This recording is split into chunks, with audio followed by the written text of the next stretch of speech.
once in a while, I like to share with you weird books that I found in little free libraries or in and around town that most people haven't heard of. So the first book that got my attention is The Remaking of Sigmund Freud by Barry N. Malzberg.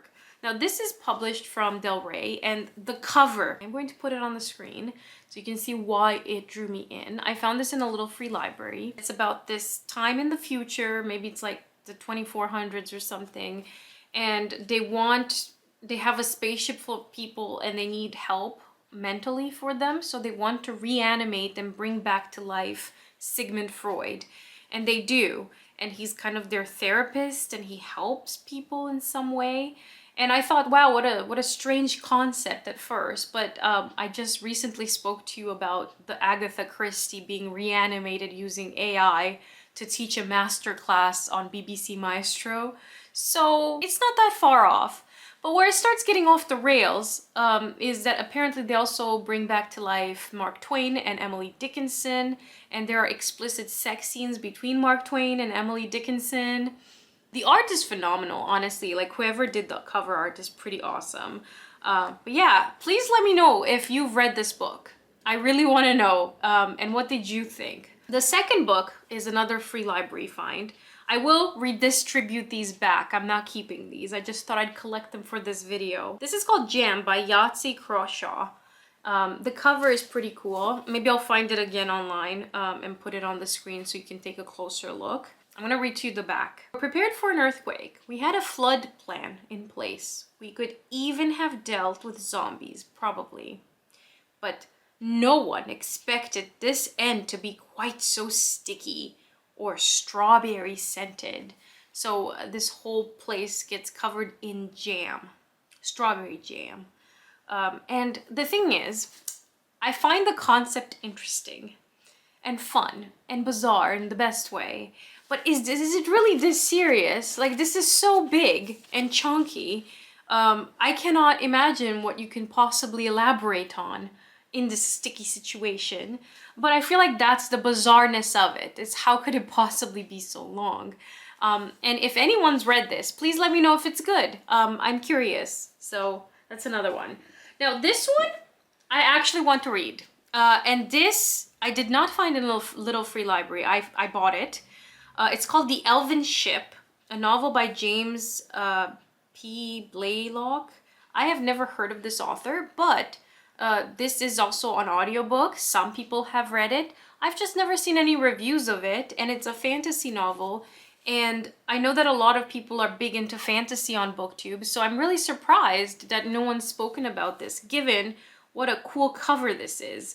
So the cover got my attention because you have this castle and these medieval looking people that are very, you know, medieval fantasy inspired kind of thing. And then you have this piece of technology in the background it's giving dragons versus drones. Just another book that I came across in the past that I found fascinating just in terms of concept. So this one says, trading with the elves used to be so simple. Every year, Master Cheeser Jonathan Bing would send his very best cheeses downriver to traders who would eventually return to elven wonders for the people of Twombly Town, but no more.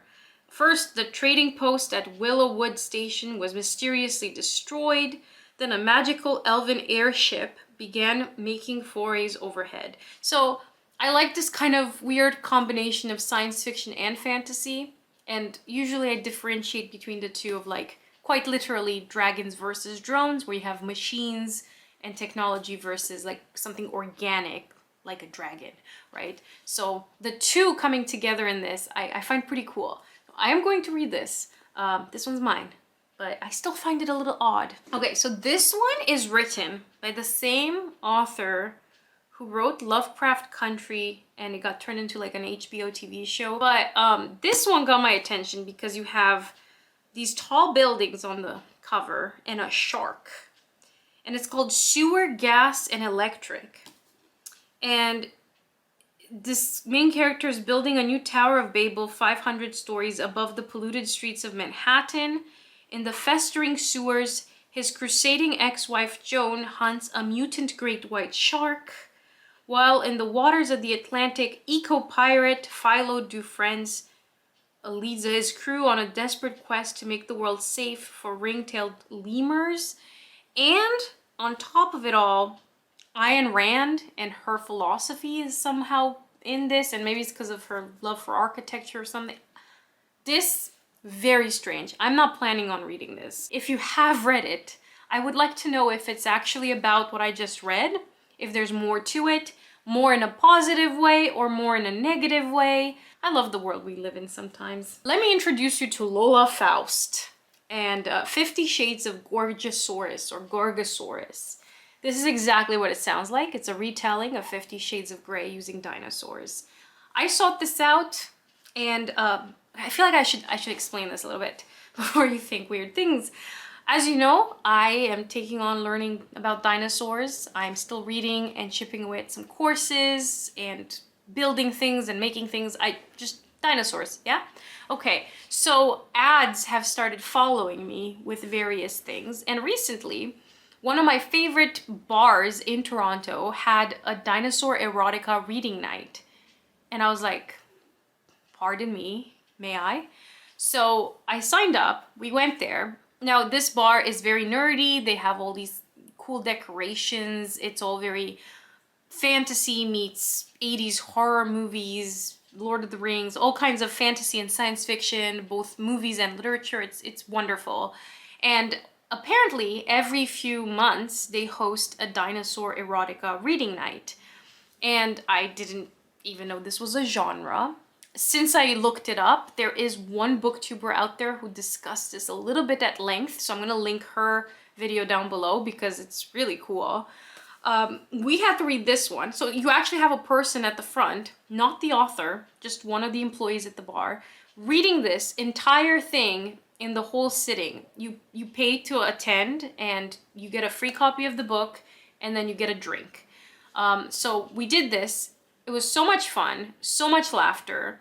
And the author has written things like Triceratops and Bottoms and some other dinosaur romance erotica things. And it's steamy, it's all of the things you'd expect it to be, and it's funny. And I think in a weird way, by having this exaggerated character that is a dinosaur instead of a billionaire CEO boss man, it kind of pokes fun a little bit and satirizes like actual romance novels. There are whole chapters here where like the character's like, oh, well, you know, his secretary is just so beautiful and sexy and attractive and I'm just this poor, like whatever looking person. And it's just like, you hear the sort of narrative you see a lot in romance novels or even in mainstream kind of rom-coms.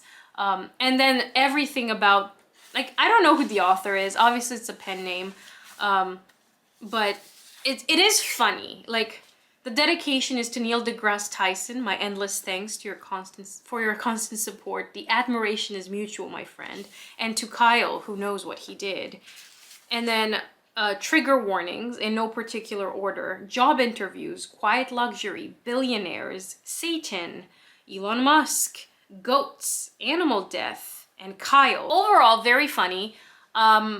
Very bizarre though. So strange. And the fact that there's someone out there just churning these out and possibly making a profit. I mean, I paid for this. So like, you know, good on you, Lola Faust.